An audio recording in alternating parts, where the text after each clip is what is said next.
अभी उत्तराखंड में एक नया विवाद है कानून बनाने को लेकर। वो कानून कैसा होगा, किस तरह का होगा, क्या उसका स्वरूप होगा, ये तो अभी प्रस्ताव तैयार नहीं हुआ है।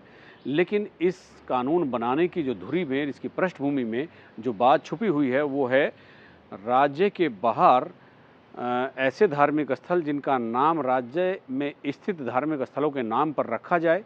यानी कोई बाहर यदि केदारनाथ धाम, बद्रीनाथ धाम, गंगोत्री धाम, यमुनोत्री धाम बनाता है, या जो प्रसिद्ध मंदिर हैं उनके नाम पर का बाहर कोई मंदिर बनाता है, या प्रसिद्ध ट्रस्ट हैं या रजिस्टर्ड समितियां हैं, उनके नाम का कोई दुरुपयोग नहीं करेगा।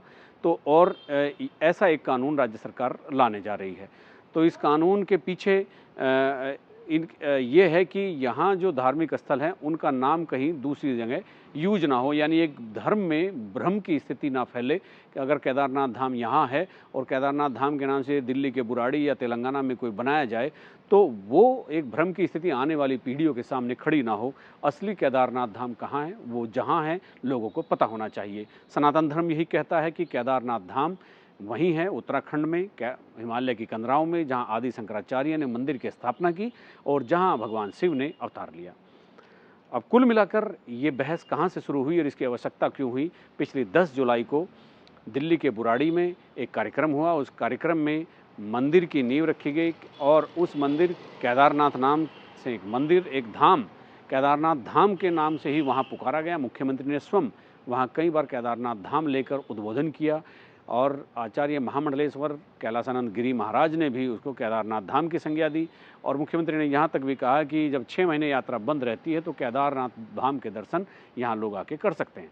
तो ये एक वहाँ से उसके बाद तत्काल यहाँ प्रतिक्रिया हो गई। प्रतिक्रिया होने के बाद सरकार को अपनी फेस सेविंग के लिए कैबिनेट में एक प्रस्ताव लाना पड़ा कि बाहर ऐसा कोई धर्मस्थल नहीं बनेगा राज्य से बाहर जो राज्य के भीतर है उसके नाम का कोई उपयोग या प्रयोग या दुरुपयोग नहीं करेगा। जैसे मैंने अभी आपको बताया कि अगर यहाँ केदारनाथ धाम है तो राज्य सरकार की मंशा उस कानून को लाने के पीछे ये है कि बाहर के राज्यों में या पूरे भारतवर्ष में उत्तराखंड के इस केदारनाथ धाम के नाम का कोई प्रयोग दुरुपयोग नहीं किया जाएगा। तो इसको लेकर के एक कानून बनाने की बात आई है। लेकिन साथ ही ये सवाल भी खड़े हो गए हैं कि आखिर राज्य की विधानसभा जो कानून पारित करेगी तो राज्य की सीमाओं के भीतर होगा, तो दूसरे राज्य उसे मानने के लिए कैसे बाध्य होंगे? अब उदाहरण के तौर पर अगर हम लेते हैं कि दिल्ली के बुराड़ी में ही अगर केदारनाथ धाम बन रहा है तो यहाँ की विधानसभा में पारित कानून उस पर पाबंदी कैसे लगा सकता है, उस पर लागू कैसे किया जा सकता है? वहाँ का कानूनी सिस्टम उत्तराखंड में पारित हुए कानून के हिसाब से कैसे चल सकता है? तेलंगाना में भी वही स्थिति है। अब कानून लेकिन जब बनकर क्लियर हो जाएगा, लेकिन उसकी मंशा यही है कि यहाँ के धर्म स्थलों के नाम, मंदिरों के नाम, ट्रस्ट के नाम कोई बाहर, राज्य से बाहर कोई उपयोग ना करे और राज्य के भीतर भी कोई व्यक्ति उसका उपयोग, दुरुपयोग, प्रयोग ना करे। तो वो कानून किस तरह का होगा, ये पहली बार एक बार ये देखने को मिल रहा है कि राज्य के भीतर विधानसभा जो कानून पारित कर रही है वो दूसरे राज्यों में लागू होने की बात कही जा रही है। और ये कौन कह रहा है कि भारतीय जनता पार्टी के बड़े नेता, प्रदेश अध्यक्ष और जो पार्लियामेंट के मेंबर भी हैं यानी राज्यसभा के सांसद हैं, महेंद्र भट्ट कह रहे हैं।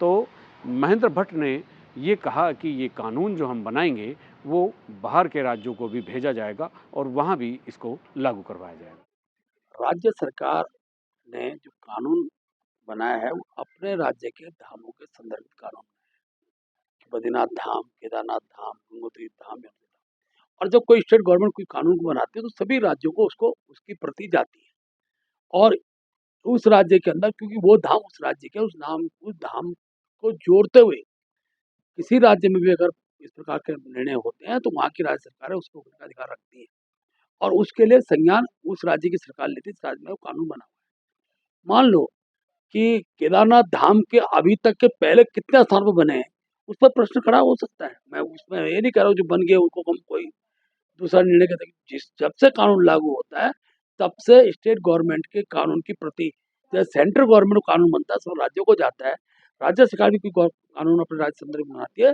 तो वो भी बाकी राज्यों के अंदर भेजा जाता है। ये ठीक है कि तेलंगाना के अंदर जो केदारनाथ का चर्चा आई है वहाँ कांग्रेस की सरकार है और आज मुझे लगता है कांग्रेस नेताओं को इस बात का आभास हुआ होगा कि हम किस विषय को किस दिशा की ओर बढ़ा रहे थे। मुख्यमंत्री जी ने उत्तराखंड में देवभूमि के देवतुल्य स्वरूप को बनाए रखने के लिए जो एक कदम उठाए, बहुत ही सराहनीय कदम है। यहाँ का पंडा समाज, यहाँ का संत समाज, यहाँ के जो ब्राह्मण समाज है और मैं कहता हूँ जो पुजारी समाज है, इन सब लोगों ने इसका बहुत स्वागत किया है। हर धर्मावलंबी ने इसका स्वागत किया है। अब आश्चर्य इस बात के लिए होता है कि कांग्रेस की पद यात्रा अब इस जो कानून मुख्यमंत्री द्वारा लाया जा रहा है, इसके समर्थन में होगी कि विरोध में होगी? इसका उत्तर तो कांग्रेस को देना ही पड़ेगा। और अब मुझे दूसरी बात क्या लगती है, कर्ण मेहरा जी ने यात्रा की बात की और गणेश जी को यात्रा में पहुंचा भेज रहे हैं। अब गणेश जी को तय करना पड़ेगा यात्रा में निकलना है तो क्या संदेश लेके जाएंगे, कि अब तो कानून बन चुका है राज्य के अंदर और उसको हम इम्प्लीमेंट करें। अब महेंद्र भट्ट उस संसद के सदस्य होकर भी अगर ये बात कह रहे हैं जहां देश के लिए कानून बनाया जाता है, तो ये एक अजीबोगरीब बात है और किसी भी सांसद को ये जान लेना चाहिए कहने से पहले कि कानून कैसे बनते हैं, कौन बनाता है, उनका क्षेत्राधिकार क्या होता है। इसी के साथ ही जिस दिन कैबिनेट में प्रस्ताव आया तो कैबिनेट की जानकारी देते हुए जो गोपन के सचिव हैं, आईएएस सीनियर आईएएस अफसर यानी उत्तराखंड शासन में जो सचिव हैं शैलेश बगोली, उन्होंने इस कैबिनेट के फैसले की जानकारी दी और उन्होंने कहा कि एक ऐसा कानून सरकार लाने जा रही है जिससे यहाँ के मंदिरों का, धर्मस्थलों के नामों का कोई उपयोग, दुरुपयोग, प्रयोग नहीं किया जाएगा। और हमारे जो कुछ प्रमुख मंदिर हैं प्रदेश के, उनके बारे में उनके नाम या उनको जो संचालन करने वाली समिति ही या ट्रस्ट हैं, उनसे मिलते जुलते नामों को लेकर के जो कई कतिपय ट्रस्ट और समितियां गठित की जाती हैं, तो उसको रेगुलेट करने के लिए कड़े कानून बनाने का माननीय मंत्रिमंडल द्वारा आज निर्णय लिया। कुल मिलाकर उत्तराखंड सरकार के कैबिनेट के फैसले की जानकारी सचिव ने दी, महेंद्र भट्ट ने उसके बाद जो कहा वो मैंने आपको सुनवाया। लेकिन अब गणेश गोदियाल जो पूर्व विधायक हैं और पूर्व प्रदेश अध्यक्ष हैं कांग्रेस के, उनकी भी बात हमें सुननी चाहिए। उन्होंने क्या कहा और वो उनका कहना है कि कोई भी विधानसभा जो कानून बनाती है वो संबंधित राज्य की परिधि के भीतर, उसकी सीमाओं के भीतर ही लागू होता है। ये बरगलाने वाली बात है और ये केवल और केवल ध्यान डाइवर्ट करने की बात है। अन्यथा कोई राज्य कानून बनाए और किसी दूसरे राज्य में लागू हो जाए, ऐसा हो ही नहीं सकता।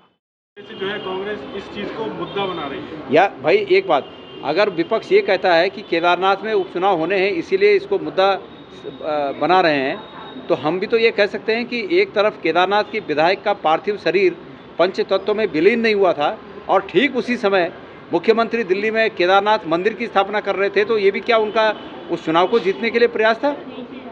कृपया पहुंचाइए इस बात को वहाँ तक। जो लोग इस बात को कह रहे हैं कि केदारनाथ अन्य जगहों पर केदारनाथ धाम से मंदिर बनने का कांग्रेस इसलिए विरोध कर रही है कि वहाँ चुनाव है, मैं उनसे पूछना चाहता हूँ कि क्या मुख्यमंत्री ने वहाँ की विधायक का शरीर जब तक पंचतत्व में विलीन नहीं हुआ और इतनी भी हमदर्दी उन्हें नहीं हुई कि वो उस विधायक की आत्मा की शांति के लिए पहले प्रार्थना करें तब ऐसे कार्यक्रमों में शामिल हुए, उससे पहले वहाँ पहुँच गए शिलान्यास में? तो प्रश्न उठाने के लिए बहुत आसान है, उनका जवाब देना बहुत मुश्किल होगा। जी, आप तो मुख्यमंत्री रहे हैं प्रदेश के और आप पार्लियामेंट में भी लंबे समय रहे हैं, दोनों सदनों में रहे हैं। एक कल फैसला आया है कैबिनेट का कि हम ऐसा कानून बनाने जा रहे हैं कि जो यहाँ के हमारे चार धाम के मंदिर हैं, धाम हैं या ट्रस्ट हैं, धार्मिक ट्रस्ट हैं, उनके नाम पे बाहर कोई नहीं कर पाएगा। तो मैं एज ए मुख्यमंत्री, मतलब जब आप मुख्यमंत्री रहे हैं, क्या आपको लगता, एक मिनट मैं अपना सवाल पूरा कर लूँ, तो क्या आपको लगता है कोई स्टेट अपना कानून अपनी विधानसभा से पारित करवाता है तो दूसरे राज्यों में भी वो मान्य होगा? कैसे हो सकता है?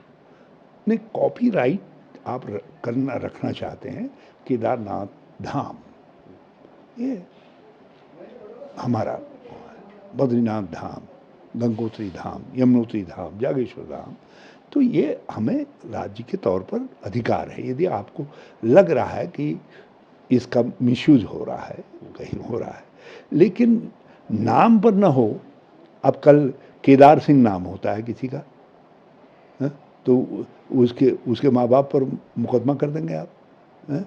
किसी के बेटे का नाम बद्रीनाथ होता है तो उसको वो मुकदमा कर देंगे। गंगा सिंह को क्या जेल में डाल देंगे आप? गंगा सिंह को जेल में डाल देंगे आप? तो ये यमुना देवी को क्या कहेंगे आप? ये यमुना देवी को हथकड़ी लगा दो। तो ये नाम, ये जोश में आप धाम और ट्रस्ट नहीं बना सकते, यहाँ तक ठीक है, लेकिन नाम का यूज़ नहीं कर सकते।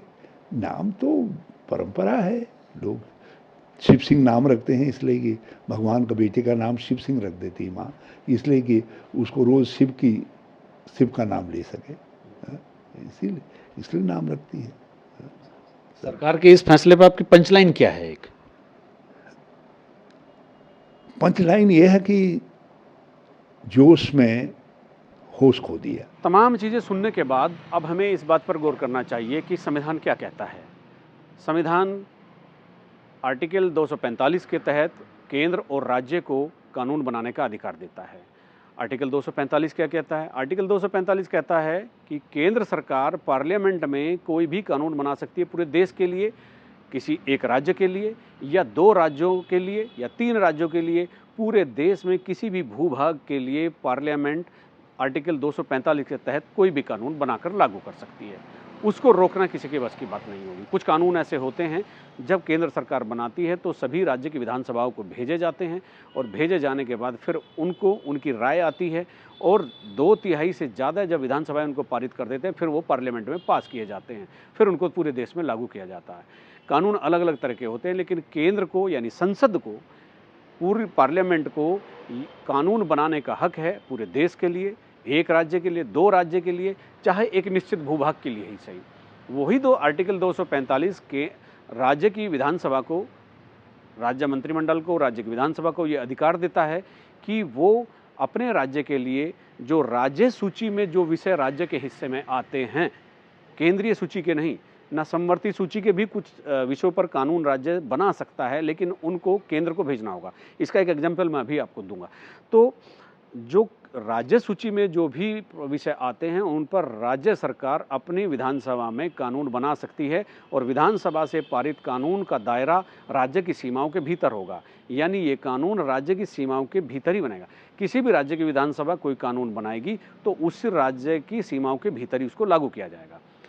अब अगर कुछ समवर्ती सूची के विषय आते हैं जैसे यूसीसी, उत्तराखंड ने यूसीसी एक कानून बनाया, स्पेशल सेशन लाकर उसको पारित किया और उसको राजभवन के माध्यम से राष्ट्रपति के पास भेजा गया।